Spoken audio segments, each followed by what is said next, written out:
Hi, I'm Bill Doherty, co-founder of the Doherty Relationship Institute and developer of something called discernment counseling for couples on the brink of divorce.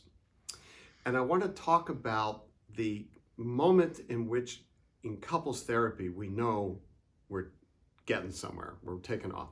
And that is when each person can own their own contributions to the negative dynamics, right? That's what we're looking for. And when it happens, boom, the therapy takes off. When it doesn't happen, we hang in there. And a lot of times our failed cases are ones in which we slog through and at least one of them says, no, I'm just reacting to a very difficult person. So we know ownership of one's own contributions is key in couples therapy. Well, in discernment counseling with couples on the brink of divorce, where you have somebody leaning out who's not even sure they want to be doing therapy at all for the relationship and the other wants to save it, you might think that that could be one of the hardest type of couples to get people to look at their own contributions. And what I want to say is in the discernment counseling protocol and approach, we bake that in. The goals we tell people right from the beginning, repeated every session, are clarity and confidence about a direction for the relationship, okay? Whether you're going to do therapy, whether you're going to divorce, clarity and confidence about a direction for the relationship based on a deeper understanding of what's happened to the marriage and each person's contributions to the problems, okay? What's happened to the marriage and each person's contributions to the problems. That's baked in, that's recited. In fact, in each session, we begin with that goal again. And then you're spending most of your time in discernment counseling talking to each person separately because they have different goals. One of them wants to save the marriage, the other wants to figure out whether to work on it. So a lot of the conversation is separate, although we do bring them together for some of the time. In those separate conversations, we teach you a way to listen and empathize to the complaints about the other person, right? Which is what people start with.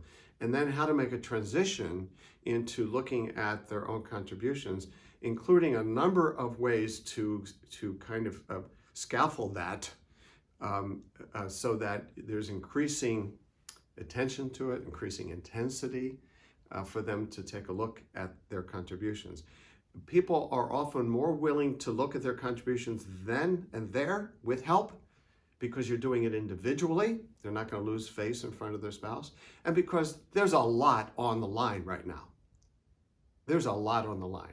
So this is a moment, this is a crucible, and we teach in discernment counseling ways to help each person take a look at their contributions. Even if the spouse has done something, the spouse is, is screwed up in lots of ways, you acknowledge that. What's your own part? And one of the things, I'll just give one tip.